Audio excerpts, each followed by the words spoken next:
Letter 8. I have come to you again to speak of the true nature of existence. The truth of being is this.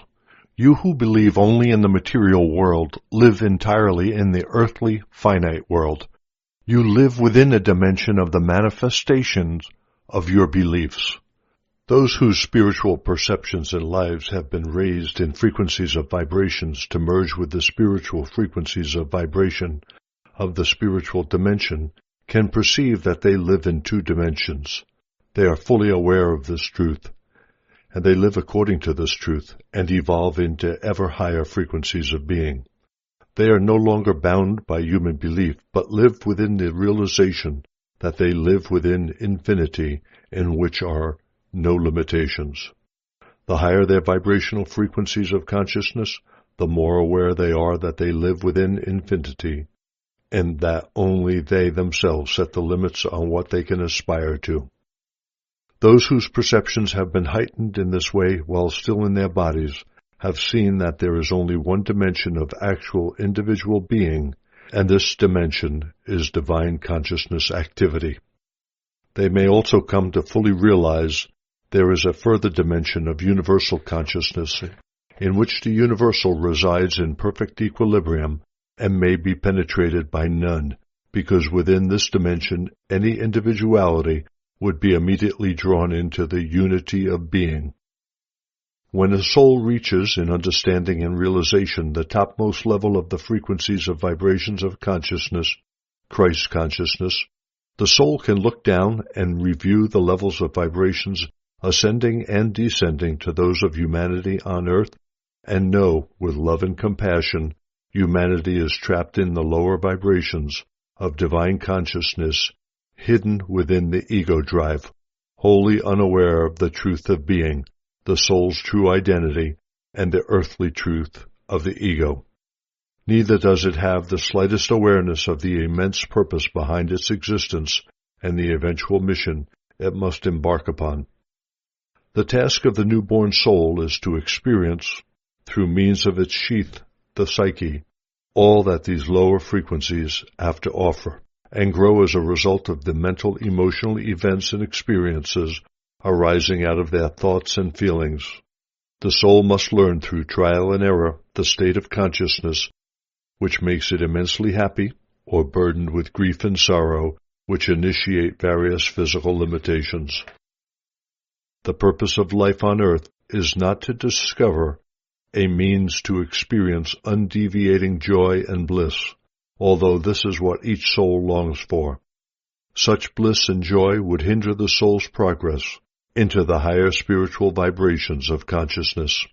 Eventually, after many lifetimes of highs and lows of comfort and sorrow, the psyche will wake up to the truth of its being and will realize that it has within itself the potential to draw on divine consciousness for insight, understanding, and knowledge, and to raise its spiritual consciousness vibrations to those of health, well-being, protection, inner growth, spiritual nutrition, and to radiate to others the nature of divine consciousness itself. As I have said before, consciousness is life, and life is consciousness. Where there is life, there is consciousness. Where there is consciousness, there is life. Everything in existence is defined by vibrational frequencies of consciousness. Light, sound, color, all physical phenomena, both living and inanimate. If you can change the frequencies of vibration of any single thing, you change the appearance of that thing, be it sound, color, gas, liquid, physical organs. When physical organs present an appearance of ill health, it is because the normal frequencies of vibrations of that physical organ have been reduced and the life within the organ has been depleted.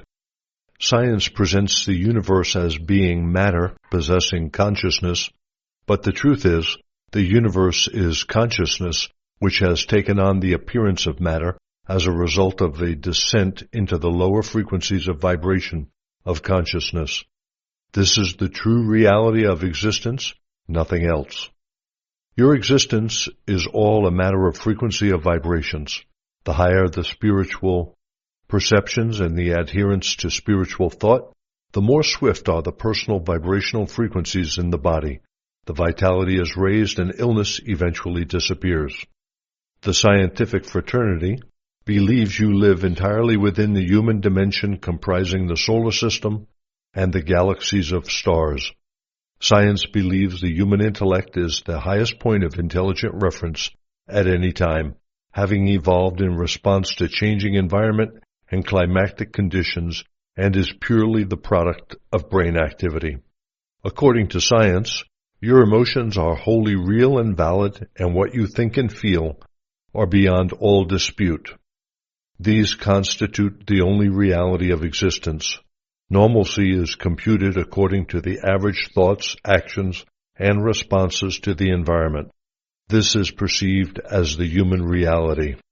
Any talents which transcend the average output of average minds is reckoned as being genius, arising from unusual mental powers. The below-average output is said to be due to retardation, due to some physical cause, genetics, birth trauma, etc. Science believes the physical dimension is the beginning and the end of existence. Science is so set against any possibility of self-delusionary beliefs that it will accept as being real any phenomenon provided it can be computed, estimated, and proved by instruments. If you think about this carefully, you will come to realize that what science holds fast to as fact is, in reality, only belief created by drawing conclusions through the exercise of their five senses. So is it with every other facet of your existence. In your earthly dimension, facts take place second by second, but the moment they have happened, they become memory beliefs, and memories are not always accurate. Whatever feelings and thoughts you have about the past are not facts, but points of view, beliefs, and are therefore not facts, nor the reality behind them. This applies to every facet of your existence. The truth is, you live in a worldly dimension composed entirely of your beliefs, arising from your responses to what happened 100, 1,000, or 10,000 years ago. At one time, people believed the world was flat. Therefore, for them, they lived in a flat world and were afraid to sail the seas too far in one direction because they were in danger of falling off the edge of the world. For the people, a mere 400 years ago, their world was flat. Today, with knowledge, your world is accessible in every direction. People in the past, and also in the present time, directed their lives according to old wives' tales, the power of the ancestors, and other legends. They believed in them so implicitly, the limitations imposed by these beliefs restricted people's actions and activities. Dancing was believed to be sinful and wicked by certain Christian sects, for instance. Therefore, many people who would have derived great happiness and release from stress when dancing were wrongfully denied this pleasure. Religion comes under the same heading. Beliefs are the very substance of religion. They are founded on age-old happenings which are nothing but belief. The beliefs may have been relevant to the general mindset of those times, but they have long since become irrelevant in a constantly changing world.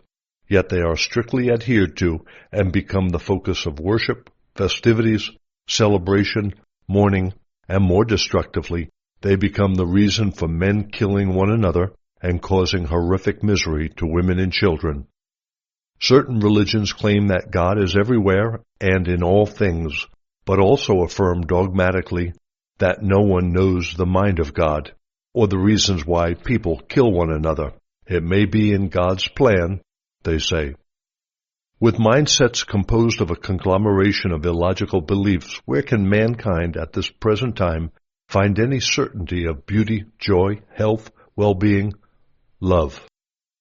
Religious ideas present a God whose will can bring life and healing, or death and destruction. In such beliefs, there is no certainty of anything other than uncertainty. With such a belief, any sickness or abnormality can be excused as being God's will. It is your beliefs which control all your expectations of what life may hand out in the future. Healthy agnosticism, the kind of mindset which accepts It does not know the nature of God, or whether there is any God at all, but is perfectly open to the conviction imparted by enlightenment, is preferable to fanatical beliefs in half-truth or non-truth. How blind is the human race generally? People are like moles living within their tunnels, convinced they are capable of sizing up the entirety of their existence by using their senses of hearing, smell, very limited vision, and touch. Thus may you descend the scale of life forms and witness thousands of species living lives entirely defined and limited by their senses. What they can perceive as real constitutes their personal reality, their particular world. Every strata of existence experienced by various species of living things is distinct from every other within the earthly dimension. This includes the human mind, which is literally possessed by religious doctrines and dogmas and imprisoned in scientific theories and mathematic formulas. Religious doctrines have been conceived by human reasoning in an effort to explain the teachings of spiritual masters, whose minds have moved beyond the human sphere of intellect into the heavenly spheres of inspired perception of universal reality. Scientific concepts are also the product of the human senses rationalizing and giving names to phenomena viewed by human sight during experimentation. When, therefore, the human intellect is able to set aside such limited beliefs and ascend into contact with the reality beyond the highest human reasoning, logic, and rationalizations, which are termed knowledge, such a mind enters the higher spheres of life consciousness. It is imbued with universal truth, which is literally beyond the scope of the normal human mind to perceive or accept or understand. The human mind cannot understand any experience beyond that of the electromagnetic parameters of earthly existence and the functions of the brain until divine consciousness enlightenment enters the entire human system of mind, emotions, and subconsciousness. Then the underlying unity and harmony are revealed. When altogether new spiritual perceptions are presented to a religiously indoctrinated mind, these are perceived as being from Satan or sheer lunacy or imagination. This is natural, since when the emotions are severely aroused and challenged, as happens when deep beliefs are contradicted, the magnetic emotional bonding rejection impulses of the ego drive immediately come into action. Any thesis or proposal which causes the conditioned mind acute mental discomfort, dismay, or puzzlement will be rejected instantly, and a whole barrage of proofs will be summoned from the beliefs in the conditioned mind to back up such rejection. But the proofs are merely beliefs. This is an entirely natural mental emotional process within the purely human dimension. Therefore, if this, my truth, is offered to those whose mindsets are firmly established or conditioned by fear or strengthened by the human will to adhere to such programmed beliefs, it is only natural that the truth will arouse unruly emotions and be quite violently, perhaps virulently, rejected. The foregoing is a description of normal mental emotional activity within the human dimension. It should not be criticized, since a conditioned mind is made to feel completely insecure and adrift or all at sea when confronted with an entirely new concept.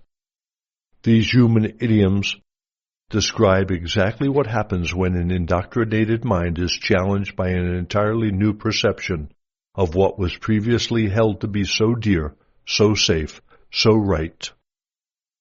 When first reading these letters, you can determine for yourselves where you stand mentally and emotionally. Are you blocked from spiritual progress by your stubborn adherence to present beliefs? Are you able, after due thought, to realize that all you are so sturdily upholding is only belief, irrational belief? It is absolutely vital to your spiritual development that you should, at long last, fully understand the principles of your human mind and emotional functioning. You think you do, but you do not understand it at all. You can only understand it by coming out of it entirely, transcending it, moving into higher dimensions of perception and experience, entering into truth itself. Only then do you begin to perceive that you and every other person in the world have lived and directed your lives almost entirely by human beliefs, not truth. There are many people who believe wholeheartedly that if they pray for a certain object or experience, or the bestowal of the right guidance in a certain situation, they will truly receive the right object, experience, or guidance, which will enhance their well-being. They believe that when, if, their prayer is answered, they will wholeheartedly rejoice and immediately follow the lead, irrespective of present conditions, because, coming from the divine, it can only be the right answer conducive to happiness. However, when faced with the arrival of the longed-for object or experience or guidance, the recipient of divine grace sometimes becomes so disturbed and disoriented, unable to accept that there has been an intrusion of divine consciousness exactly as asked for, that he or she does not know how to deal with it. If minds are so disturbed when what they have asked for is actually given them in an unexpected way, where is the true faith and belief which they were so certain they wholly possessed in abundance? Do you not also see that belief, not truth, has orchestrated the whole symphonic movement, with the exception, of course, of the divine consciousness intervention, the answer to the prayer? This intervention is the only reality in the whole procedure. The rest is belief and hope, mental gymnastics using past experiences by which to measure the present. Your only truth is divine consciousness, which leads only to growth and perfection, if you fully trust it to do so. Pause here and read and reread the foregoing paragraphs, because what goes on in your consciousness is the fabric of your experiences and lives. So question yourselves. Do you really perceive, realize, understand the reality as being the source of all knowledge and creativity? Or do you merely pay lip service and superficial mental acknowledgement to divine consciousness? Do you fully and completely live, minute by minute, in the realization that universal consciousness is the only reality and highest intelligence operational within creation? Do you consistently depend on its supremely effective guidance, or do you think that you would rather live by your own finite will and sometimes muddled emotional responses? And, if you are but given direct guidance to follow a certain lead, but stop to think whether the guidance is leading you where you think you want to go, are you fully surrendered to the highest intelligent authority, divine consciousness? Is this not an indication your ego is still in control? Even these letters, when circulated as intended, will come to be beliefs, not the purely spiritual perception of what is, out of which these words have come. Only by taking these words into meditation after asking for spiritual illumination will the spiritual reality behind the words eventually come like a shaft of light into the mind. When this happens, you will know that you know. Those of you who have evolved sufficiently to live in 2 dimensions, you whose minds can move beyond the realm of human intellect into the higher dimension of universal reality, will probably encounter many people, in time to come, who will reject these letters as imagination. But be not dismayed. Remember what I am telling you now. You are residents of 2 dimensions, and none may pass beyond the dimension of mere intellect until the prerequisites to spiritual enlightenment have been fulfilled. These are a true spiritual awakening leading to deep insight into the activities of ego and selfhood, followed by remorse, remorse, remorse. This is the only way. For remorse in turn leads to the rejection of the magnetic emotional dimension of rejection bonding, which in its more virulent forms humans described as sin. When a person penetrates the spiritual dimension and is imbued with life characteristics, the person begins to realize eventually, that the human ego drive to look out for the self actually shuts the soul off from the continuous inflow of divine life into the mind, heart, body, relationships, and daily experiences. Looking out for yourself is a human, earthly experience. Total sincere surrender of the selfhood to Father Life removes the block between the spiritual dimension and the soul. A person no longer has to look out for himself. All that divine life is now flows into the individual's body, mind, heart, experiences, and relationships. Such a person lives by instinct and follows hunches which always work out perfectly in the long term. Divine life is always there to be accessed whenever the person surrenders self-will and turns to it for every need. You must remember that I am referring to the time when you penetrate the human dimension of intellect and move beyond your reliance on intellect and material means to get what you want out of life. Many people think they have reached this place of spiritual development, but are deluding themselves. When a person abandons logic and knows beyond all doubt that guidance can be utterly relied upon to achieve inspired goals, your life changes. Benefits flow into your experience when you fully realize that divine consciousness is the unseen reality, the power at work behind the outer appearances of your life, moving intelligent energy force to manifest your needs. You do not have to deny appearances pour thought power into a condition you are seeking to resolve. All you have to do is surrender self-will and know that as your limited intellect yields, so does the infinite reality move in to order your life in an altogether new way, to wean you away from all your supports of the past, bring to your mind a new vision for a new endeavor, and lead you into new areas of activity. But when this happens, you have to be prepared to let go completely. You have to release your grip on the securities of the past and know that even greater securities of a different nature await you as you follow your inspiration. Since this state of spiritual human existence and harmonious well-being depend entirely on a person's ability to make true contact with divine reality, it is imperative to return again and again to an in-depth study of divine reality itself and the way in which the ego drive is ceaselessly at work within the human consciousness, blocking out the intuitive directions of the divine life within the mind. At the moment, you are living in a shadowy, burdened existence instead of consciously living within and entering into divine consciousness and allowing it to permeate and gladden your thinking and life experiences.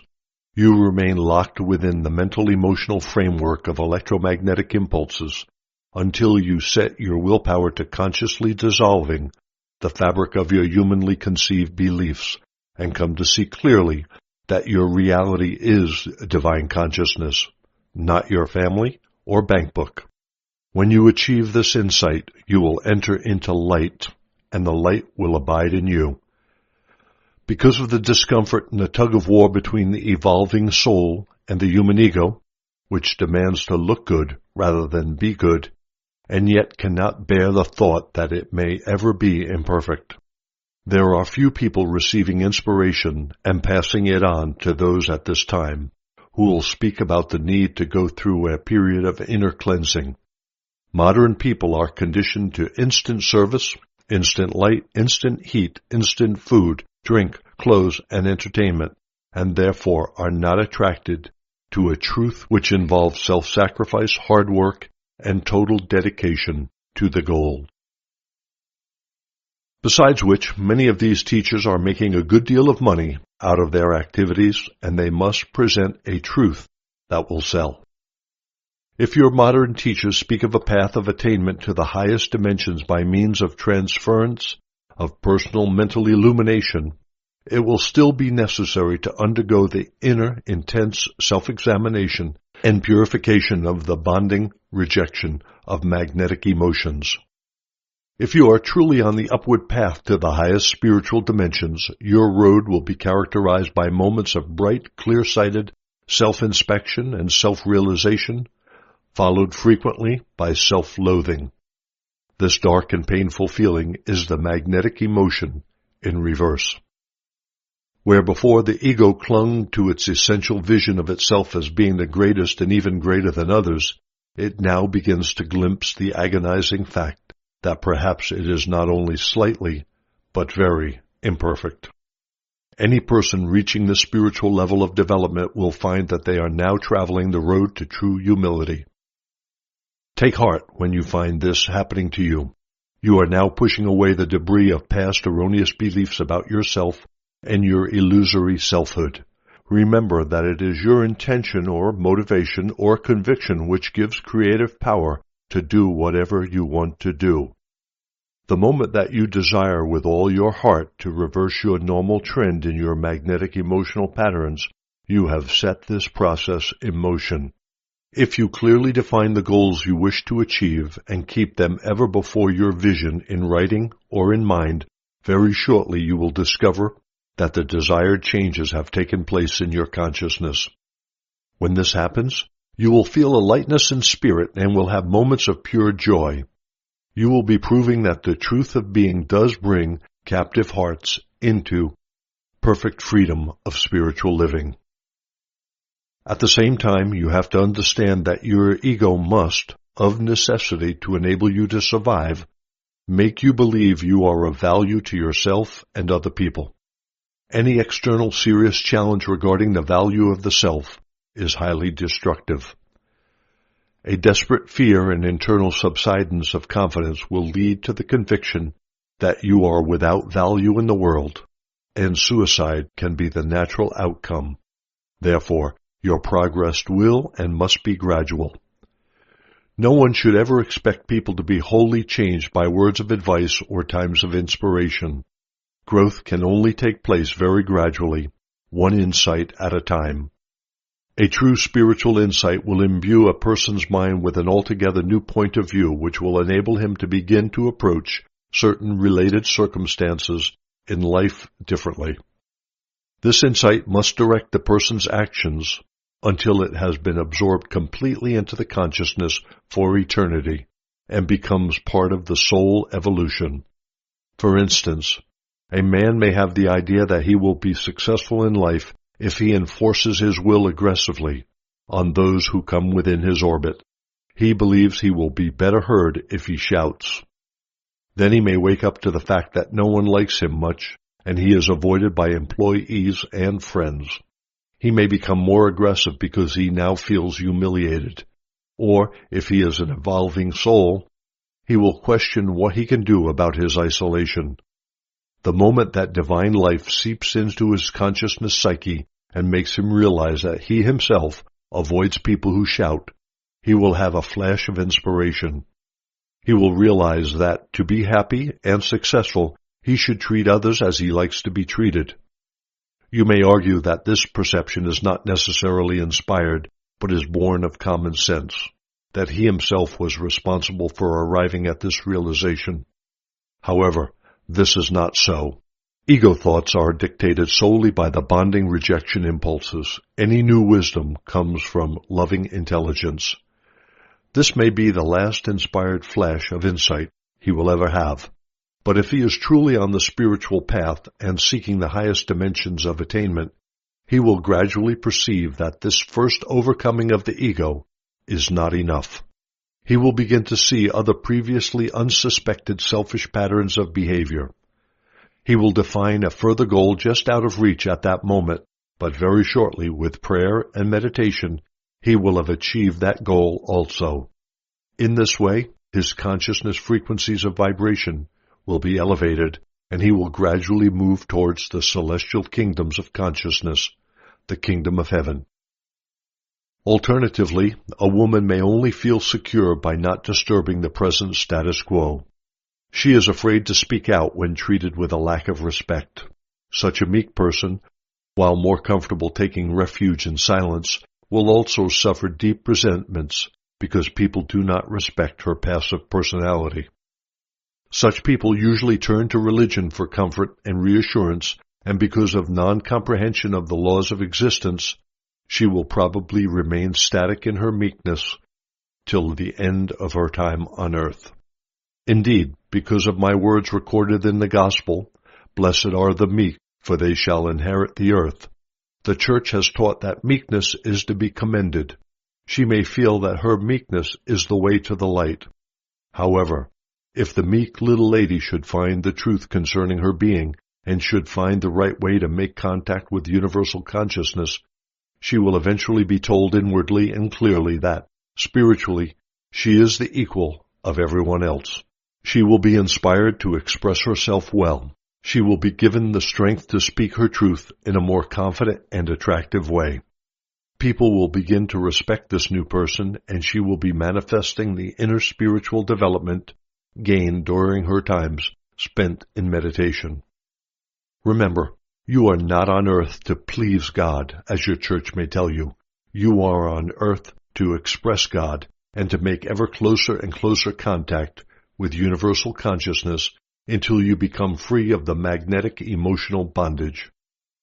I must make it clear that my words have been mistranslated in the Gospel. I said, "Blessed are those with peaceful hearts, for they will inherit the earth."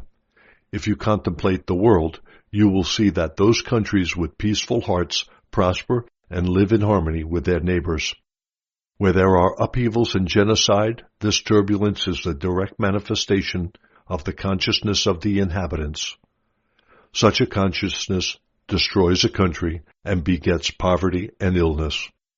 Sometimes a country such as Tibet, adoring its own isolation and spiritual rituals and beliefs, may be suffocating under the weight of its own human spiritual creations. The inhabitants need to be forced out into the turbulent world that they may put their beliefs to the test. They also bring what is real in their thinking to others who are burdened with magnetic emotional responses to life. They have been the means in a small way of relieving the pain experienced in modern society. While on this journey towards light, the celestial kingdoms of divine consciousness, you will undoubtedly undergo rocky and bumpy experiences until you achieve your true goal. You will experience times of wondrous joy and times when your heart is heavy and your emotions drag this way and that, because you feel there is an impenetrable barrier between yourself and divine consciousness. You may have heard of these dark times of inner distress when a person no longer knows what he is meant to be doing or where he should be going. Then suddenly, just when the spiritual isolation is no longer bearable and the traveler has surrendered his inner self completely, light illumines the mind, and the person will see some marvelously deeper truth concerning existence, will perceive more clearly his source of being. He will be filled with joy because God has spoken. Yes, divine life has penetrated his consciousness and lifted him safely along the path leading to the attainment of the highest spiritual consciousness of the celestial kingdoms, the kingdom of heaven. Therefore, the way forward is through the means of such moments of profound revelations. They must be treasured and remembered, otherwise all the spade work of the self will be lost, and the seeker will be continually pushed back to where he began the search. Faith must be strong at all times. Dithering about avails nothing. When I descend into your planes or dimensions of consciousness, I have seen seriously inclined seekers of truth uplifted for a few hours and joyfully telling people of their experience, and then, a little while later, doubting what they were so certain they had received earlier. This slows down the process of spiritual development. These times of doubt should be strenuously resisted and overcome by meditation and prayer. For what is doubt but an undermining of what you have known and believed in? Doubt is a negative creative consciousness force directed against the very experience of divine life which lifted your spirit on high.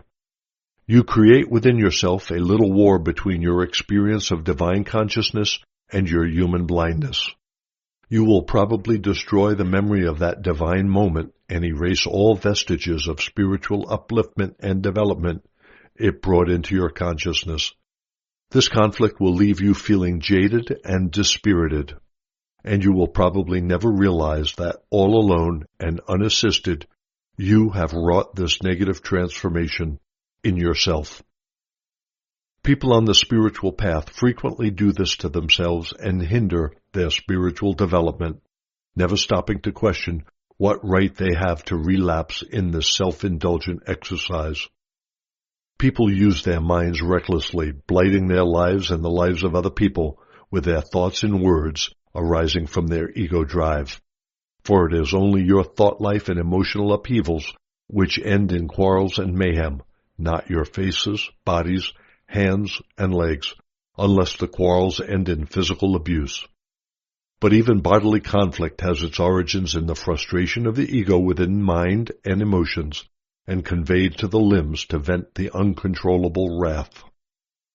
In this way, marriages and friendships begin in mutual joy and eventually end in misery and mutual rejection, because people find it impossible to channel their ego drive into life and love-preserving modes of self-expression. Parents and children express mutual love until the teen years, and then hatred enters the scene and sours the relationship when children rebel against authority and parents react with self-righteous abuse. Again, there is no need for such conflict. Parents must surely realize that every generation fights to find its feet in the adult world and do things more innovatively than did their elders. How can young people thrive if shackled to youthful bondage? When children become young adults, this is growing time for parents, who must now prepare for the next stage of their life, the more inspired use of their latent talents, and then old age, acceptance of their past follies and mistakes, and at last, a peaceful transition into eternal light. Why quarrel? Why fight? People wholly controlled by ego let fly and hammer away for their rights. Spiritually mature people solve problems by discussing them empathetically. What does this mean in human terms? It means listening to the other person with the spoken or silent acknowledgement that the way the other person felt or feels in a certain situation is as valid and worthy of respect as were and are your feelings. When overtaken by a serious confrontation in which neither of you are prepared to yield an iota of ground, go away on your own and take time to realize that what you are engaged in is a battle of consciousness. The battle is not enjoined only as a result of what was actually done and said in a moment of extreme heat. What really took place was the upshot of what you both are in consciousness. This involves your backgrounds. The conflict springs from the personality itself, the type of ego drive a person possesses, the basic perceptions of right and wrong, the normal attitudes each have towards other people and life generally. Therefore, when you have a conflict or confrontation, tell your opponent that you are taking time off to stand still and quiet your mind to be able to listen more helpfully. Then, be very wise. Call on divine consciousness for an intervention of loving consciousness into the situation.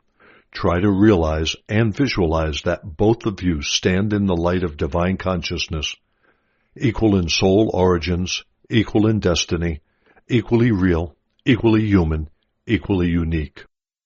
Until you can fully immerse yourself in this realization, this state of mind, you are not yet ready to stand in the divine light to lovingly sort out your conflict and hurt feelings. Return to your opponent and suggest you should meet and each have 5 or 10 full minutes in which to clearly, quietly explain your point of view, your perception of what was actually said, what the fight is really about, how feelings were hurt, how the matter should be resolved. Choose to let the other speak first and again surrender the situation to divine consciousness. If there is a great deal of bitter accusation taking place, try to subdue your own ego and remain absolutely silent and calm. This will be a great help to the other speaker, since he will feel he is being heard. It will obviate the feeling of frustration. Rationally, realize you are helping your opponent, but do not puff yourself up for being superior. Try your best to see how much of what is being said is true about yourself. Whatever it may be, if valid, bite your tongue and accept it. Be glad and rejoice, because in that moment you have had a moment of insight into your own human consciousness, giving you an opportunity to get rid of a facet of ego drive. Every time you are able to rid yourself of a little ego drive, you allow your soul more breathing space and room for more active control of your personality. You also rise in consciousness frequencies of vibration and feel a degree lighter within yourself. By these means, you grow psychologically and spiritually. Listen to the feelings of the other person. Try to restrain your own and empathize with your sparring partner's emotions. Feel his hurt, his indignation, his anxieties. Put aside your own and feel his. Note, his represents both genders for brevity. Ask yourself, if someone has said or done to you what you have said or done to the other, how would you feel? If you can set aside your ego sufficiently to be able to consider this, then you are on your way to overcoming the kind of ego drive which puts self above every other consideration and is unable to see any other point of view. Before speaking, calmly wait in silence until your sparring partner's 10 minutes are fully up, even if it means he finishes before time and both of you remain in silence for a while. Acknowledge as pleasantly as you are able that you have heard what he has said and you can understand why he is upset. In that instant of self-control, realize that you have gained a modicum of control over yourself and you have taken the first step to healing the situation. On the other hand, if you have not truly understand what he has told you, then you are mentally blocking something he is saying which you do not want to hear or receive. Therefore, again, your ego is in control. Control it and invite him to explain further, and again do your best to put yourself in his place. Feel his pain, understand his anger. When you have received the other person into your understanding and acknowledged it, his ego defenses will begin to lessen. You will see him begin to relax. Both of you will feel better. Having done this quietly, slowly, carefully, you then give an equally clear picture of the way that you felt in the circumstances. Do not use words calculated to set your opponent down and thus upset him. Remember that. You are making an effort to control your ego as a prelude to unconditional love. You are working to achieve peace and understanding between you, not points. Your reply should not lead to further conflict because you have used words likely to further upset him. If it does, then your ego has won the round against you. Your psyche has lost. If you are both living in the spiritual frequencies of consciousness, it will follow that your opponent will accord you the same response of listening, thinking, and acknowledging your position as you gave him. But if he lives entirely in the earthly consciousness frequencies, you may encounter difficulties. He may feel you are trying to score points by being holy, superior, or bigger in some way. Calm him down. Tell him it is painful to have conflict between you. You are only trying out a method to ensure both of you get a fair hearing from the other and reach a truly mutual forgiving reconciliation instead of a superficial one when hurt feelings are left to fester in the mind and heart and body. You should each give the other the right to disagree in gentle words, giving valid reasons for the disagreement. Find the fortitude within yourself to recognize that you, as a human being, cannot possibly be always right, since you, like everybody else, has been born with a controlling ego drive which forces you to take up and strongly defend the position of top dog. Remember that while you believe yourself to be top dog, he too believes the same thing. Humanly, he believes himself to be at least on an equal level with yourself, if not superior. Whatever his ego causes him to think about himself and his point of view is exactly the same as your ego causes you to think about your opinions and ideas. When you can bring divine consciousness into the arena of your human consciousness, you have literally received, with compassionate acceptance and love, the human reality of each of you into yourselves, have dissolved the negativity between you, and raise the frequencies of your consciousness vibrations, leaving you feeling lighter and more vibrant. Since this leaves you in a perfect peace, no longer in conflict, this is extremely important to your well-being. If, however, you should refuse to listen and empathize and accept with loving forgiveness the truth of another person, the rejection creates an emotional magnetic rejection energy which joins and reinforces other residues of rejection energy force within the consciousness electromagnetic fields of your entire system. Rejection magnetism depletes the bonding magnetism between cells and ill health sets in. This fact of existence is the ground of all psychosomatic medicine. People who constantly blame and judge others and keep a wholly closed mind in regard to their own part in conflict eventually experience some kind of radical breakdown in their physical or emotional makeup. If they can monitor and work on this tendency to exercise control, judge others, and exonerate themselves from blame, and can eventually give their soul full mastery in their personality, the breakdown of whatever kind it is will ultimately disappear completely.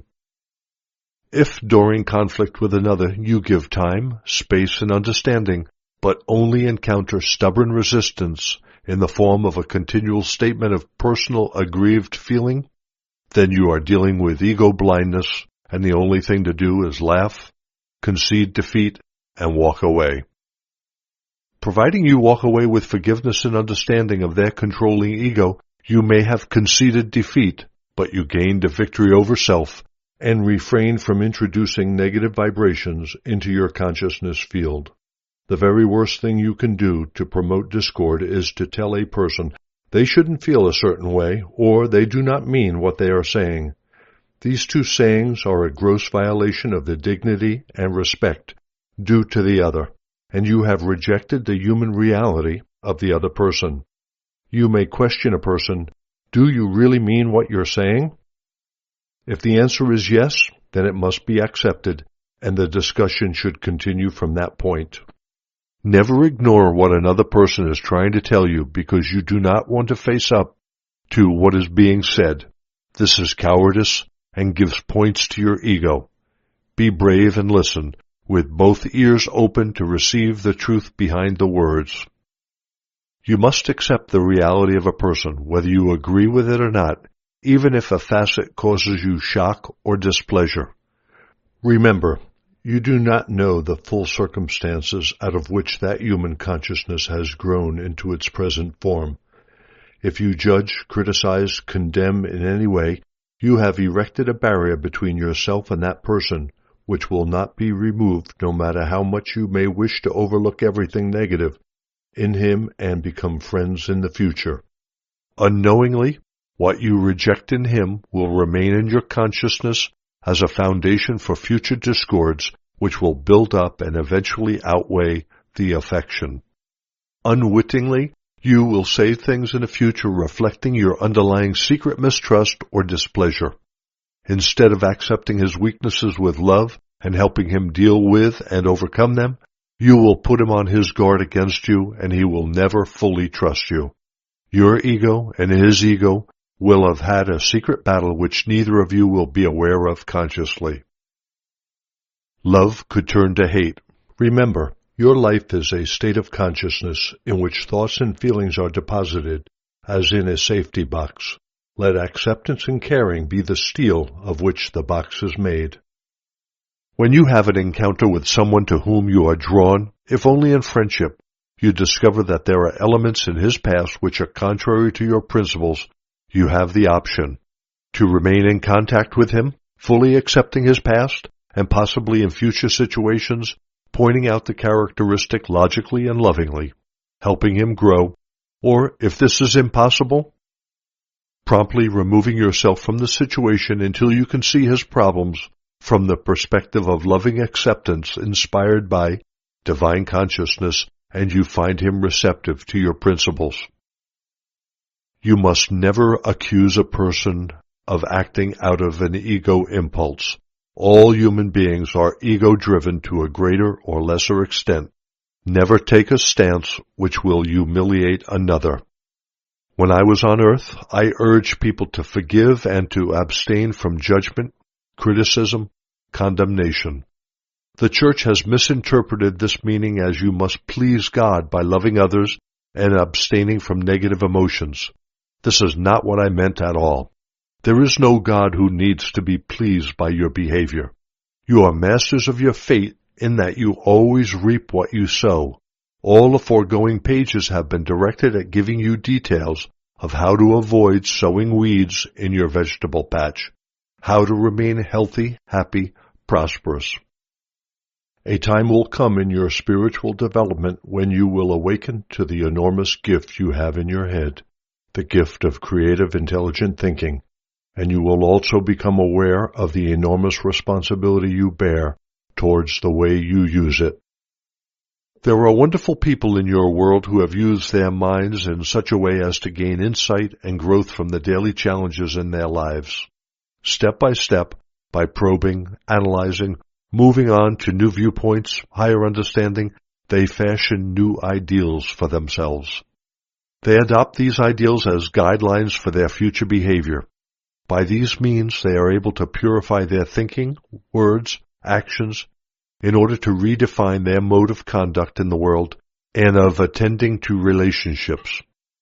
These are self-made people, but rarely do you find that they have not also drawn strength, insight, inspiration, emotional stability from the higher source, divine consciousness, or their perception of what they may call God.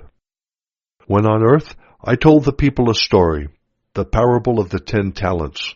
I said that a lord of much wealth was going abroad for a while, and he left each of his 3 servants a sum of money. To one he gave 10 talents, to another 5, and to the last one he gave 1 talent. When he returned, he asked each servant what use they had made of the money. One said he had doubled the master's investment, and the other said he had gained half again, and the last man said he had sat on it, fearing to lose what he had been given. The master complimented the first 2 servants on their efficiency and ingenuity, but he was angry with the servant who had not attempted to make anything at all of the 1 talent left in his care. Each of you in the world have your own amount of talent with which to work. If on your own initiative you find it hard to discover the best way to make a profit out of your personal talent and resources, draw on divine consciousness through meditation, and little by little the ideas will surely come, and these will be exactly suited to your own personality. At the same time, consider how you have used your talents throughout your lifetime. Have you been engrossed entirely in creating happiness and pleasures for yourself, or have you devoted time also to the upliftment or improvement of the life of others? It is a terrible thing to have been given talents above the average, and to end your lives having squandered them in self-indulgent modes of living. Whatever lessons you have failed to learn, whatever growth you have evaded, whatever development in spirituality you have deliberately avoided, are mountains you have created for yourself to climb in your next lives. They will obstruct your path and will have to be dealt with spiritually or again repeated in the further life. It is not necessary to make a great way in the world, achieve advancement or wealth or fame. You can use your talents as a parent, seeking the best means of becoming successful in your job of promoting your children's well-being. What higher calling is there than to be a good, loving parent, more especially if you take as your role model the divine Father-Mother consciousness, which is entirely directed at growth, nutrition of mind and body, healing of mind and body, regeneration of mind and body, protection in every form, and the fulfillment of every need of mind, emotions, body, within a system of law and order and unconditional love. As a parent, have you measured up to the consciousness of your divine source of being? Some of the people who have made the best use of their talents have been servants, those who have looked after other people's children with devotion and love, cleaning the house with conscientious attention to detail, creating a peaceful, calm, and caring environment for the employer with love and gentleness. These are the great souls, the ones who have made paths for themselves, leading directly into the kingdom of heaven. Alternatively, there are people who have used their talents for the purposes of destruction of others, to feed their vanity and the cold emptiness within their own hearts. Ultimately, their use of their minds has led to their own destruction. Think of the people in history and in present time who have brainwashed others into rebellion. They have become dictators. Then think about the likely end of such dictators. Such people have abused the privileges bestowed by mind power, and they eventually pay the price. But not before they have ruined thousands of lives for no good reason, for there could never be a good reason for turning countries into war-torn wildernesses and ruining a prosperous economy. Think of families where emotional and mental abuse is rife. This is an abhorrent use of mental power. It rebounds to the abuser in many, many ways: ill health, sickness, addictions, depression, and loss of self-esteem. However, do not use your brain's intellect, insight, knowledge, education as a platform from which to criticize, judge, or condemn others who do not measure up to your own standards of efficiency or goodness in any area of your life. At the same time, since to criticize, judge, and condemn is as natural as breathing to the human ego, do not attempt to deny your perceptions of what might be improved. To do so is to deny the reality of the evolutionary process. The purpose behind existence is to experience and improve upon your experiences.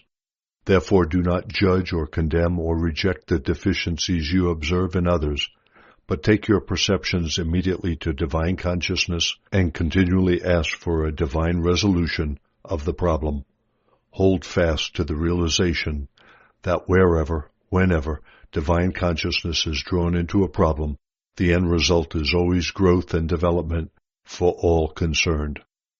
Try to bear in mind always, you are on earth to bring divine consciousness down into your daily life, relationships, and circumstances. You are there to use your minds for this special purpose. When I said I have come to help you find life more abundant, I meant that I have come to help you work through your magnetic emotional bondage and to find and make true contact with divine life, the source of your being. Out of this contact comes increased life, which far transcends the physical life you draw from your food alone. Out of this contact comes spiritual direction, protection, and a divinely inspired path. You could call this the path of Christ's consciousness. When you have perceived some deeper truth previously hidden from your consciousness, you must accept and rejoice that divine consciousness has penetrated your human consciousness and spoken within your mind. Give sincere thanks and treasure this gift and reverence it. Never take it for granted, otherwise you will block further entrance of loving intelligence. You will wonder why you feel so alone again. People speak of being transformed by the inner spirit. The terminology of inner spirit is not wrong.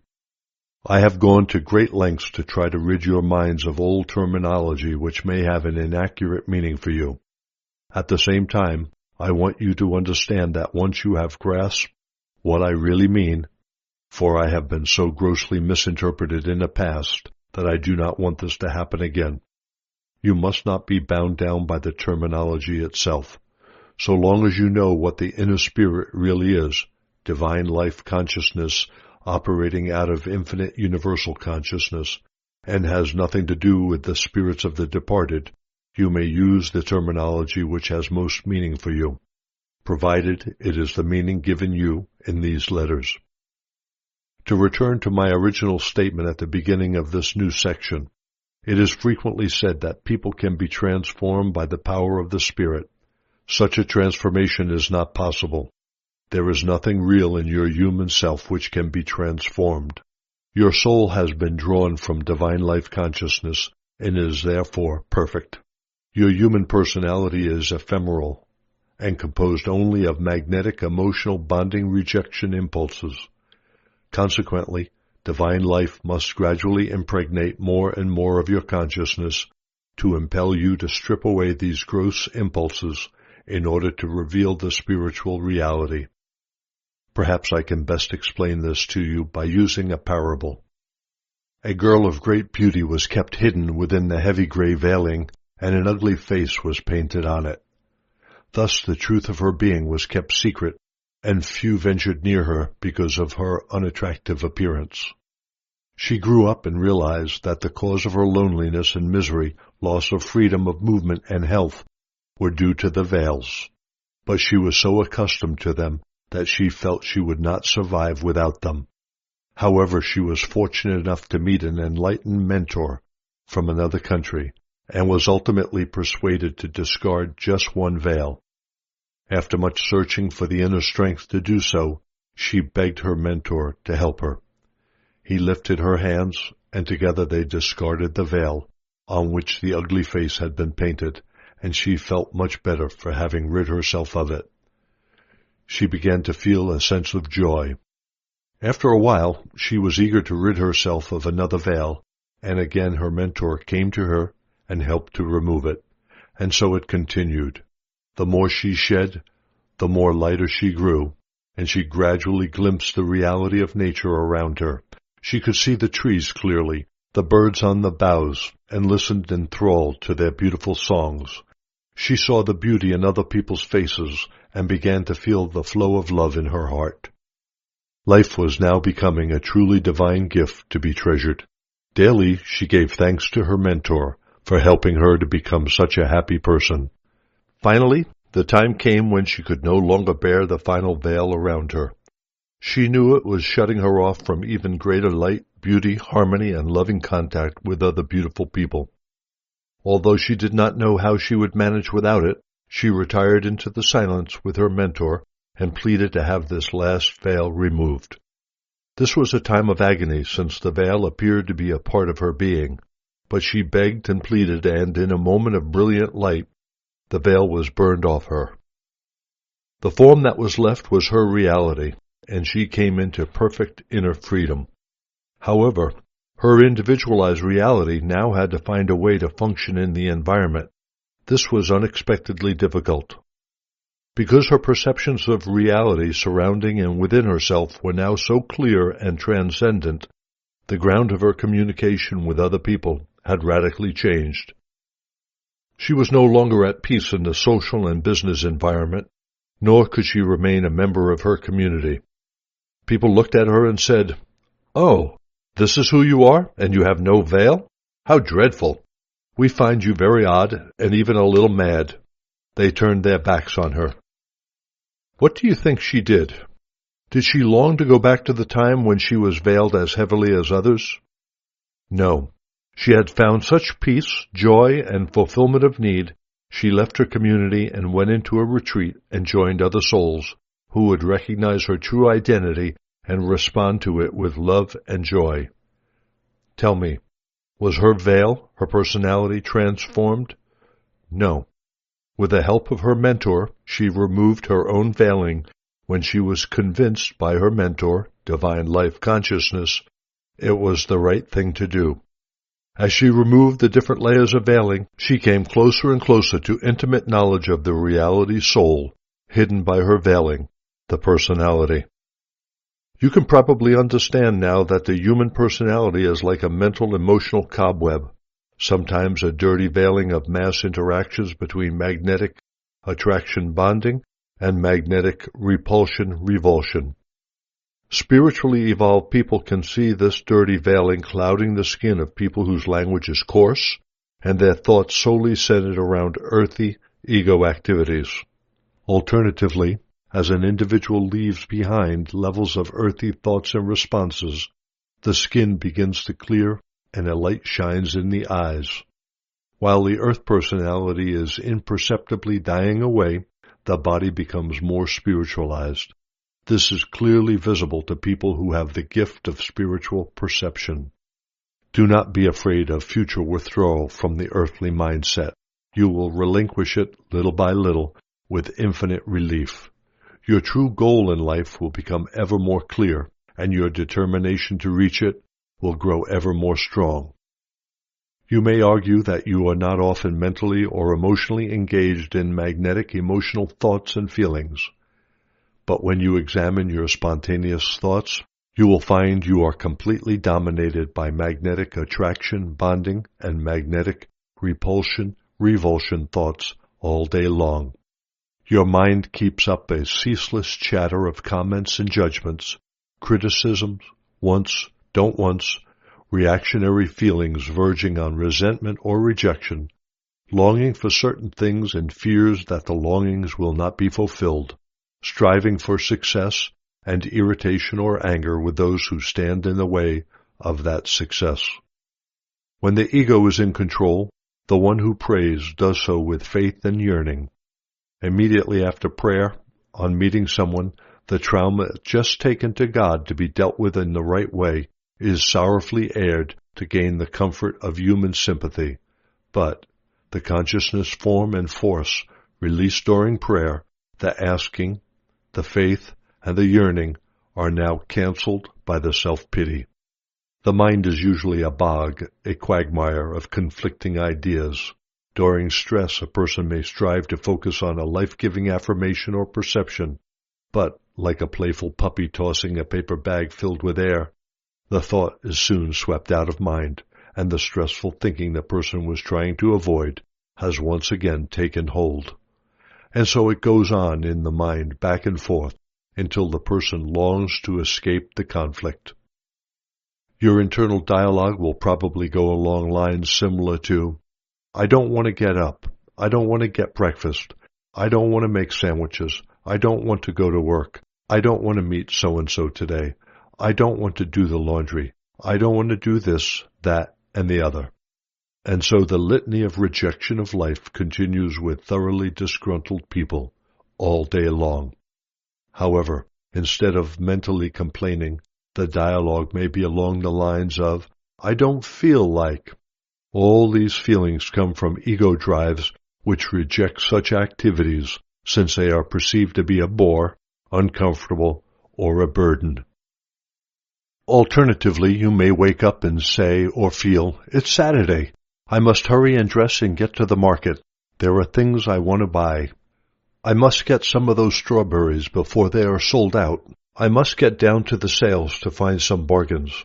I'm going to speak nicely to my husband to give me some money. I do hope I see Patrick when I go to his office. I want that new boss to like me, so I'll work extra hard and I'll look attractive for him. I hope my husband buys the new car. I'm certain I'll find a parking space if I remain positive. I hope I get a bonus. All these foregoing ideas come from the ego-bonding impulses. I want. You may also string together several bonding and rejection feelings. I hope my children go to sleep early so that I can relax. I hate it when they call for water and want me to read to them when I'm so tired. But I ought to be a good mother and spend a little time with them. I hope that I can. I ought, good mother, spend time, are all connected by the magnetic attraction bonding. These are the things you want for yourself.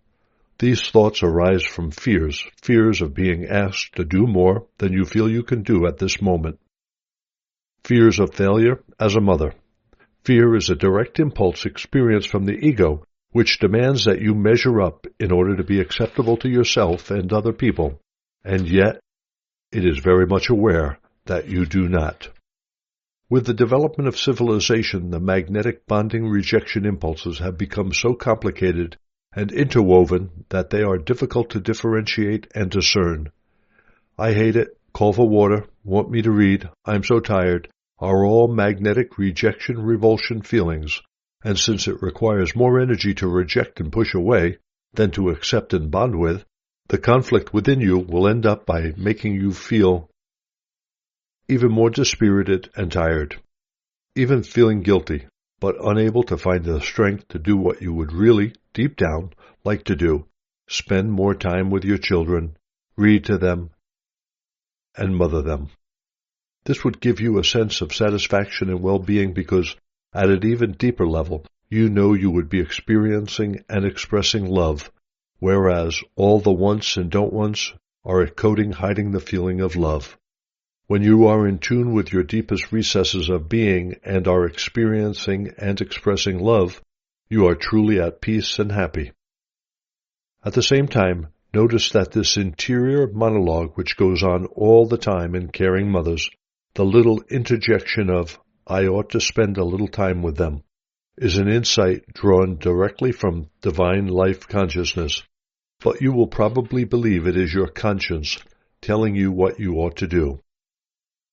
Perhaps you are beginning to see that your mind and emotions are like a war arena with conflicting ideas following each other so rapidly that you are completely unaware of what you are doing to yourself. Your mind is a seesaw. Your beliefs, opinions, reactions change according to any changes you find in relationships and environment. A seesaw of likes and dislikes, resentment and friendship, possessiveness and rejection. All this hubbub arises out of superficial understanding of all that is really taking place in your environment at the subterranean level. You are like boats sailing the seas. You can see the sky, but you have no inkling at all of the growth, movement, and life activity taking place under your keel. This means that you may think you are relating to someone in a real way, but underneath the surface and behind their pleasant exterior, your friend may feel lonely in your presence and aching to be understood and spoken to on a level more sensitive and empathetic, more suited to their needs as well as yours. Take, for instance, the following example. On the face of it, it appears to be completely harmless, both to yourself and other people. But an analysis will show you it is anything but innocuous. I hope that bad-tempered woman is away from work today. First, to be able to make such a statement, in your hidden consciousness, you have reviewed her behavior and condemned her for the problems she causes by her bad temper. You have hung a label around her neck, bad-tempered woman. You have created a consciousness energy force with her name on it. It won't do her any good. You want magnetically, not spiritually, that she should be absent from work to make life more pleasant for you. In the above statement, you reveal you are in the grip of ego completely, since you did not pause to wonder whether she was subject to any problem of character personality, any hidden sickness, misery, financial problem, causing her to be short-tempered.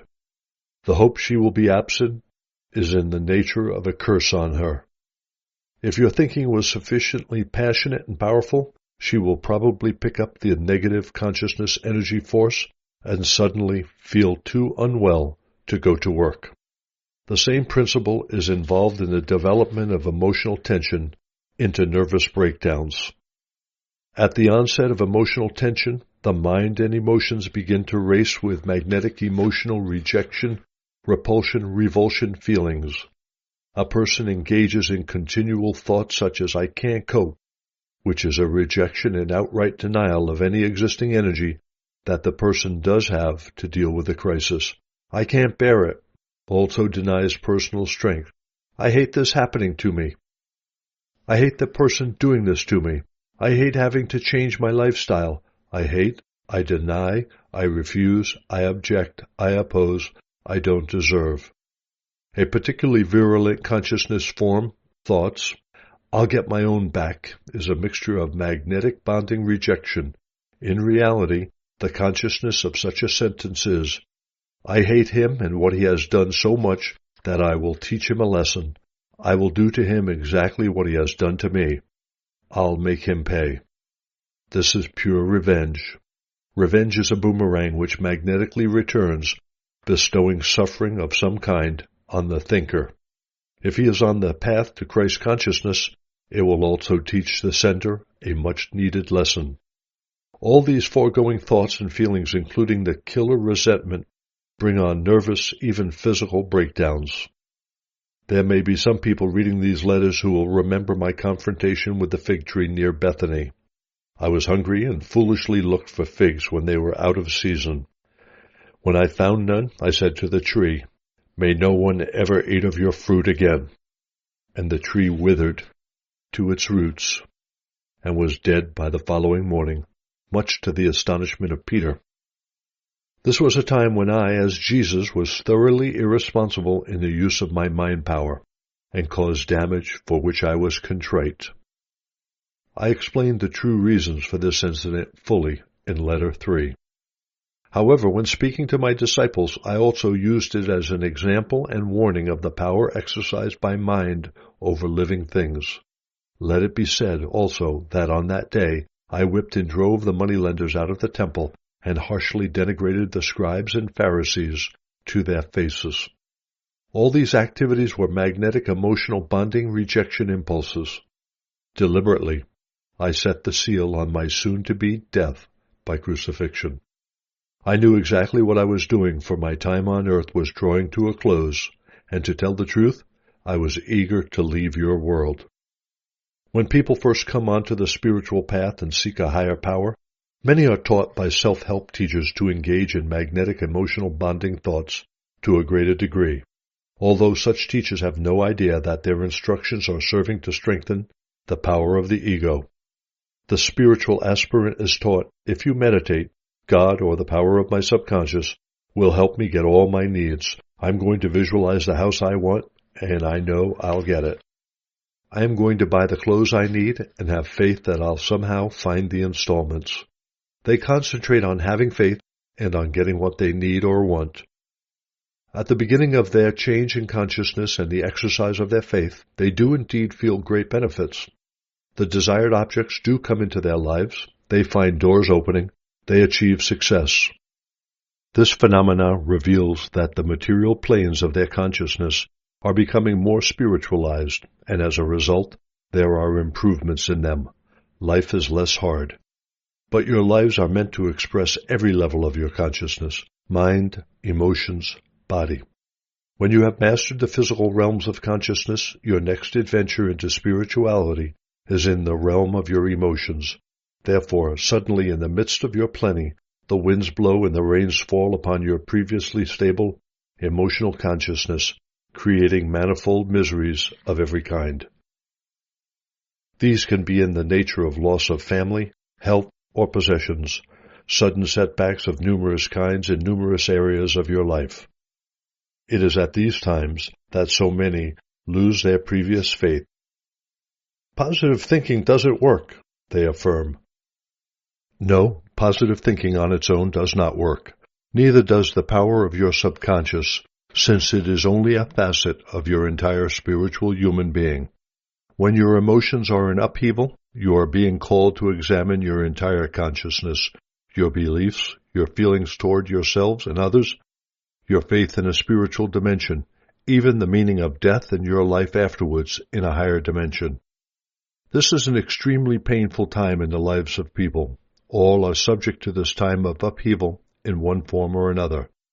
It can be a time of tremendous inner growth and a movement into happiness, or an ongoing time of bitterness and resentment. This is the time to wake up and fully realize that the outcome of the experiences are entirely up to you, not fate or destiny, but you, either working on your own or devotedly and consistently with divine consciousness, arriving eventually at the height of felicity. It is at this time also that a person is challenged to use the mind constructively, reaching for the highest insights and ideals with which to master the emotions. The difference between reactive thought, arising from impulsive ego responses to uncomfortable situations, and creative, intelligent, thoughtful thought will become clear. When this takes place and the insight is put into daily practice, self-mastery is close at hand. Only the teachers who can lead you through all the levels of self-realization, remorse, awakening, changing mental emotional patterns, moving ever upward into higher spiritual frequencies of vibration until reaching true God realization, are the teachers of truth, who can truly lead you into the kingdom of heaven. If the first level of development, seeking material satisfactions through positive thinking, were wholly satisfactory to seekers and brought them all they hoped for, the whole world would by now have been converted to the belief in positive thinking. However, this is the starting point of the previously quiescent soul's spiritual journey and is not to be rejected or criticized. The psyche wakes up to the fact that beyond the earthly dimension, there is some spiritual dimension called God, a person sitting up there, or a universal power which answers prayers. Remember, we are talking about consciousness. The psyche is becoming aware that there is more to life than the daily grind and wants to experience whatever it is, because deprivation in some area of existence, health, financial means, happiness, love, etc., is causing it to seek help. Here we have the same magnetic emotional bonding at work, I want. However, as the awakening psyche becomes an observer of what is going on in the mind and emotions through its filtered contact with life consciousness, it will begin to see some of the magnetic emotional bonding rejection activities it is engaging in. Eventually, it will be sufficiently enlightened to turn from the possessive repulsion feelings and will pray for help to overcome them. It is usually at this time that the right teacher for that soul will come into his life.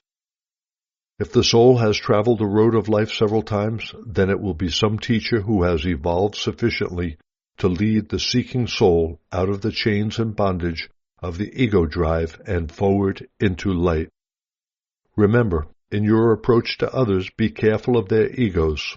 It is their sole means of internal survival until they have gained a real and lasting glimpse of divine consciousness, and they also perceive that they have within, and transcendent to themselves, a source of strength, power, and inspiration.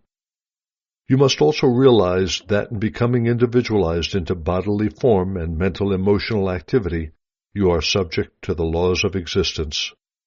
You have been given individuality and identity and infinite potential of achieving Christ consciousness, and there is a price to pay for these. For perhaps many lifetimes, until you are educated into this rare knowledge of self, you will experience the vagaries and multitudinous complexities of life and relationships. In many lives in the past, you may have done outrageous things considered by others to be sin personified. But these magnetic personality experiences will have contributed to bringing you where you are today in spiritual perception. Therefore, you should be able to accept that there is no sin against a God. There is no sin against others. The ego can only have total control and do reprehensible things because the soul is still asleep within the heavy cobweb bondage of the magnetic personality. Where this is the case, there is no possibility of persuading such a person he has done wrong against others. There is no interior illumination from light to show him a better way to live. It is entirely blocked by the ego magnetic consciousness. However, the pain such a person experiences, since everything he does to others will return with full measure and more, will ultimately make him question existence, and asking questions is the means by which to receive answers from divine life. I began this section by saying that people believe they can be transformed by spirit. Now you understand why I said there is nothing to be transformed. There is nothing real or eternal in the personality. There is a great need to strip it away to reveal the divine within. In Palestine, I call this process a dying to self, which has proved to be a frightening statement. Because of it, many people have been deterred from stepping onto the path leading to the highest spiritual dimensions. And yes, that last step in the stripping process is indeed like a death. A person loses an essential part of his human earthly self while undergoing it. But the relief and the inner peace experienced when the struggle is finally over cannot be described. Joy fills the heart. There is true security, rest, and tranquility in the silence of the mind. At last, the struggle for personal control is over. The person becomes a master. There follows a time of spiritual rest and recuperation. This is later followed by a stepping into a new dimension of being. Nothing in the human scene matters as it did before. People criticize you? Previously, the magnetic personality would have made you feel angry because of your insecurity, your driving need to appear perfect to everyone in order to gain approval. If you do not have approval, the ego argued, how will you survive? What will your life be like? When the voice of the ego has died away, there is no need to seek security, for you are secure. You know that you are sustained, maintained, nourished, protected, healed by divine life consciousness, no matter what others may think of you. Your joy, gladness, happiness, personal fulfillment, and contentment are all inside you. In fact, you no longer need otherness at all, except you are a part of all otherness, and when the light fills you, you have a driving need to render to others all that divine life consciousness is pouring into you every moment of the day as you keep in constant touch with this beautiful dimension within you. No longer do you reject the personality of others. Everyone is acceptable to you. Everyone is in need of love, and now you have plenty of that to give. No longer is it a struggle to love unconditionally. It comes spontaneously. Whatever faults you may have left, whatever mistakes you make in your attitudes towards others, as results of remnants of the ego left behind, these are revealed to you, but you do not shy away from self-knowledge, but rather embrace it with love and thanksgiving. You discover that recognition and acceptance of the negative human reactions in yourself is both wholesome and healing. You happily accept and take responsibility for whatever mistakes you make, and then when you have discerned the loving way, you let it go. You will experience inner peace, knowing that you have learned something else valuable, which will stand you in good stead when you next are challenged by earthly experiences. The time for deep remorse is over, since it has now done its work of releasing you from magnetic emotional responses to life, which brought you suffering in the past. You have now entered what I termed Kingdom of Heaven when I was on earth. You will find that all your needs are supplied, and you will know that any needs in the future will also be met almost spontaneously. This knowledge keeps you in constant touch with divine life and gives you an immense sense of security. With a peace of mind and tranquility come joy and happiness and a new sense of youthful well-being. Minor or chronic or even terminal illnesses will be cleared up, and you will again enter into a new phase of existence. Each time you learn a lesson, you leave something of the human dimension behind you and move forward into a higher frequency of spiritual consciousness. I am describing for you the rewards which await you when you have struggled and dealt with the magnetic emotional bondage of attraction bonding, rejection repulsion. It is these which initially give you individuality, but which become fetters of the soul, and from which you must break free in order to get off the treadmill.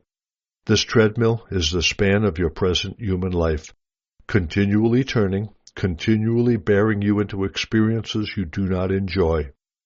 When at last you are able to transcend in spirit your magnetic emotional reactions to life, the treadmill will begin to slow down, and then suddenly you will find that you are almost stationary, and you will begin to experience the beautiful quality of life I have described above. Would that I could remove this burden imposed on you by your earthly humanhood. I know your suffering, your times of despair, your grief in the lonely night, your hours of mental and emotional turmoil. As I descend into your consciousness frequencies to transmit my messages to you, and to understand what needs to be said to you, I become aware of your earthly conditions, and these words are my response to your most urgent needs for relief and healing. Do not doubt these words are from me. Take comfort from them, and know that as you study these words, they will in time bring you deep illumination within your soul, which will bring about the longed-for changes in your life and self. How to meditate. When you meditate, take up the position which is most comfortable for you. You do not have to go into physical contortions. Rest and relax. Tell yourself to relax and release all your limbs, including your head, neck, face, into a state of utter limpness. I must impress on you that meditation should be, eventually, as simple as slipping into slumber. The purpose of meditation is to enable your entire consciousness to move beyond the boundaries of intellect and reason. There are teachers who will tell you to imagine whatever you are told to imagine. You can rest assured you are not being assisted to go anywhere except into new imaginative realms of your own thought processes. What this method of meditating will achieve for you will be relief from the thoughts and stress that your ego pressures are creating for you. In the world of imagination, the ego may or may not be dormant. Before commencing meditation, prepare by fully realizing you are about to make contact with divine consciousness, both within and transcendent to your consciousness. Therefore, it is also out there and around you. Visualize exactly what this means. Remember, at all times, that what you think about is what you are tuning into. Your thoughts are searchlights making contact with what you seek. Remember that every thought has its own frequency of vibrations in consciousness. Believe, know this, for this is true. The more spiritual the thought, the higher the frequencies of vibration. Consciousness forms embodied by words are not visible, but are specific entities of being. They have the life of consciousness within them. They are magnetized to like consciousness forms. Like is drawn to like. Think dog and visualize what you mean, and your thoughts are attuned to the dog species. Think universal consciousness or divine life with understanding of what you mean, and your thoughts will be directed into universal consciousness, divine life. If you have fully understood all that I am trying to tell you, you will know that your meditation reaches its target. Know this and you will find your faith strengthening. Your faith remains weak because you only hope or wish or magnetically want to tune into life consciousness because you hope you will derive some benefit from the exercise. Do you not see how earthy is such an approach to that which gave you being? Is it reverent? Does it befit a person who is seeking true contact and expects to do so? While infinite universal consciousness is not the mythical God on high as depicted in the Old Testament, it is the infinitely powerful reality everywhere present, manifesting its own designing, intelligent, evolutionary, loving caring for all that it has brought into being.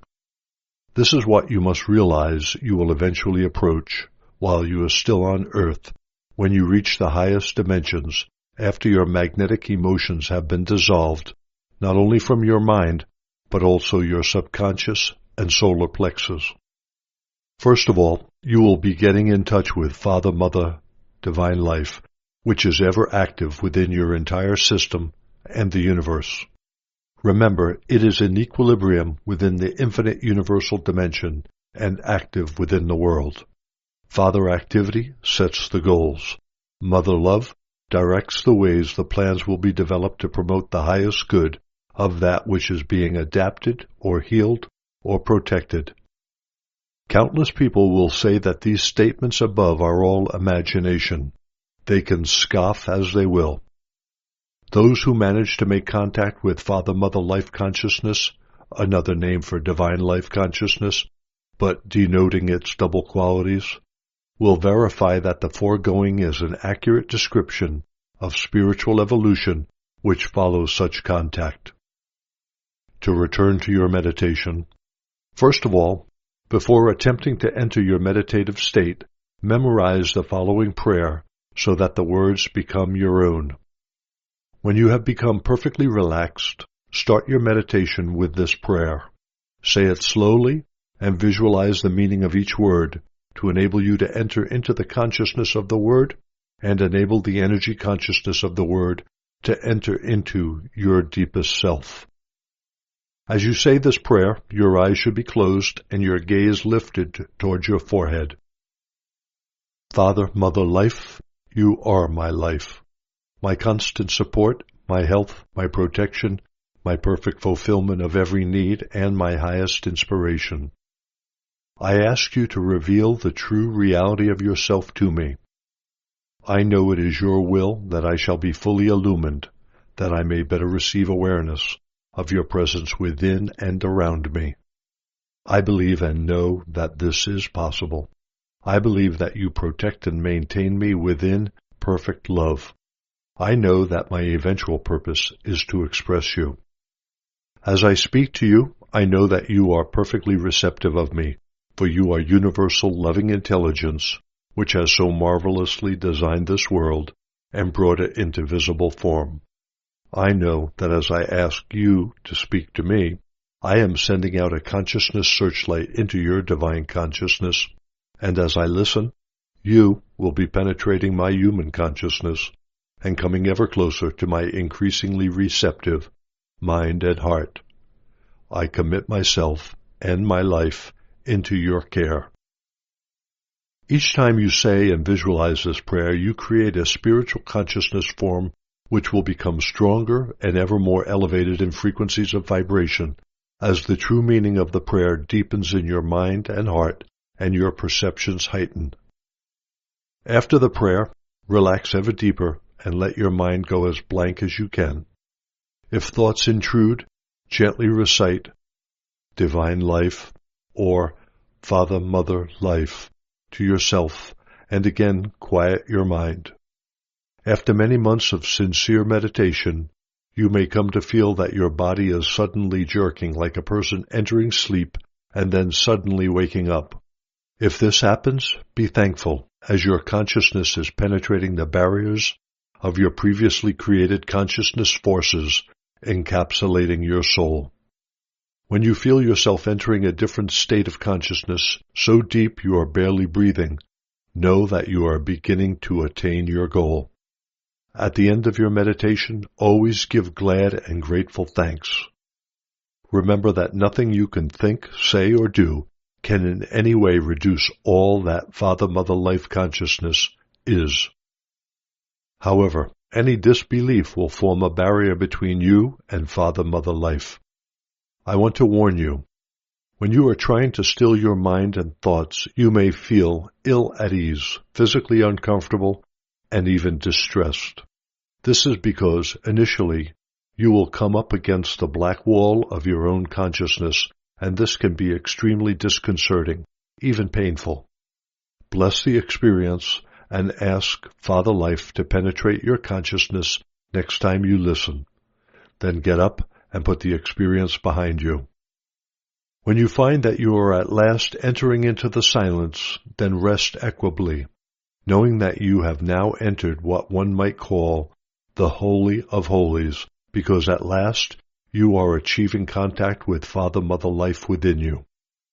It will take time for this highly spiritual experience of the silence to become a daily routine. Remember, you have a lifetime of ego baggage to discard and dissolve. No matter what you sense or are aware of during your meditation, when you come out of it, expect to sense a difference in your life. Remember that expectation is a consciousness form, and as you expect, you are opening the way for that which you expect to be magnetized into your experience, whatever it may be you are needing or dealing with. If you do not feel any new lightness of spirit, despite your sincere expectations, do not deny changes or doubt the possibility of them. Remember, your consciousness is electromagnetic, of the same substance as your physical body, and it is the foundation of all experiences in your life. Continue to expect, and as you do, so you are building up the power, the energy of your expectations, consciousness forms, which will draw to themselves the manifestation of all that you are expecting. Father, Mother, Life consciousness can only be magnetized into your individual consciousness by faith, sincere expectancy, and the willingness to open yourself to the cleansing of your magnetic, emotional, bonding rejection impulses. How many of you presently go into meditation in this way and come out expecting changes? How many lose heart when they have felt some change and then nothing for a little while? Bear in mind that I told you that you are subject to rhythms of high and low. When you are in your lows, the flow of divine life in your system has dropped, and the frequencies of vibration of your consciousness also drop. Consequently, Contact with Father, Mother, Life Consciousness during these times at the beginning of your search is almost impossible. In the early days of your seeking truth during your meditation, you are very much in touch with your subconscious, and you will find that there is an irritating resurgence of all the old negative thoughts and memories you had thought you had overcome. When you enter your highs, you will find a resurgence of your spiritual self and will rejoice in this. Your meditations will be more positive and productive of contact with Father, Mother, Life Consciousness. If you will have the courage to persist and exercise self-discipline during the low times as well as the good, you will find eventually that the lows will get less low and any form of depression will be lifted. Remember that each time of prayerful consciousness brings you closer to your goal, although you may remain completely unaware of this. Nevertheless, things are happening for your ultimate good. Believe in them.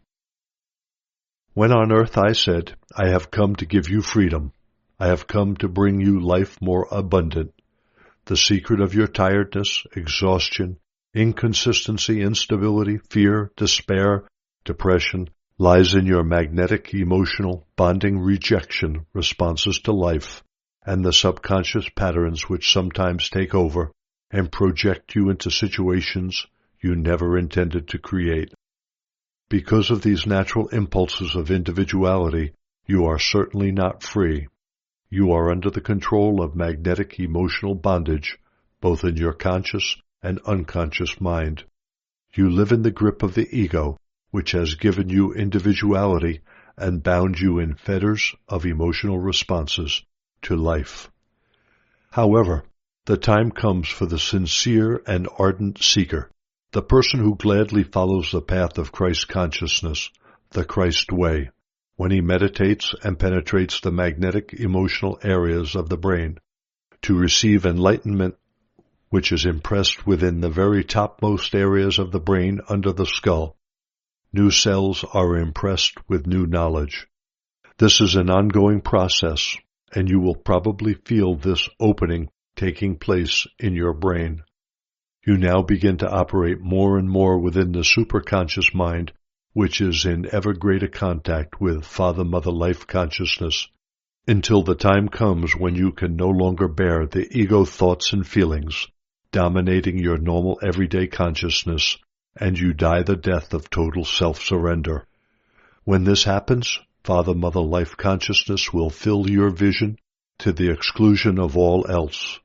You will be entering the consciousness frequencies of what I termed on earth the kingdom of heaven. This phase will be characterized by a gradual withdrawal from the kind of life you enjoyed before. Your thought life will become ever more purified, and you will find yourself responding to situations, events, and people in a more dispassionate way. While you may be less emotionally warm or cold than before, you will now be in the first wavelengths of what you term unconditional love, and will do everything from the point of view of promoting the highest good of everyone, which means for their growth, nutrition, healing, protection, fulfillment of their legitimate needs within a system of law and order. You will love more deeply than ever before, but there will be none of the human sentiment which can cause so many errors in communication and action. When you have gained true inner knowledge, you will be able to transcend the emotional baggage. You will be able to meditate and draw upon Father, Mother, Life, and you will feel new energy entering your system, giving you new buoyancy. You will laugh, be more playful, find happiness in little things, love the world, feel brimming gratitude for every little blessing entering your life. You will find the blessings multiplying in your experience and showering your daily path. How does the person behave who has come through to freedom from the ego? Eventually, such a person is totally free of fear. There will be absolute conviction that wherever he goes, he is protected. Although he may go through potentially dangerous experiences, he will emerge unscathed. He will know that he has no need of sword or gun to protect him. He is protected against every negative eventuality wherever he is. He will fear no sickness, since he will know that every built-in device in his system to keep him healthy is fully operative and working efficiently. He will know that he will never want for the things needed to make his life happy and comfortable. Continually, he will praise and give thanks to Father, Mother, Life for all things already received and will be received in the future. He knows he will be guided to be at the right place at the right time. He also knows that he can ask for whatever is needed and the response will come swiftly. But the asking will come from his spiritually enlightened center, and he will never ask for anything selfishly, but will always pray for things within the context of what will be good for his environment, community, family, friends. He will have an open mind, knowing that truth is infinite, and while he may know much, there is always a further dimension to explore. This is what makes life in any dimension, even the celestial kingdoms of consciousness, so exhilarating and purposeful. In his daily life, the enlightened soul will wake up with a mind empty of all but praise and thanksgiving. Eventually, he will be aware of the chores awaiting him, and giving thanks for the energy and the willingness to perform these tasks. He will go away to do them without any inner resistance or reluctance to start. As a result of this attitude to daily routine, he does not waste energy on resistance in any shape or form. If there is a special reason to resist some suggestion or coercion, he will do so calmly and reasonably, without magnetic emotional feelings of annoyance or rejection. He becomes the dispassionate observer, doing the right thing at the right moment.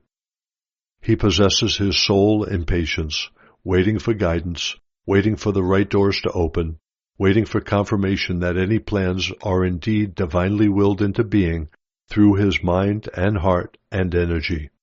He becomes a true man manifesting Father, Mother, Life consciousness. He also takes on the feminine characteristics of universal love and becomes the embodiment of intelligent love or loving intelligence. She takes on a more masculine characteristic of strength and strong sense of direction. If instruction is needed by a person, he or she will exhibit loving intelligence and the person will be uplifted by his or her words. If healing is needed, he or she will demonstrate intelligent love and the person will be healed. This is the goal to which I lovingly commend you. The path to Christ consciousness is outlined in these letters. When you achieve it, you will rejoice and say it was worth every moment of the rocky and bumpy times which will now be behind you forever. You will be free to climb into the higher dimensions, each one bringing you new experiences and joys.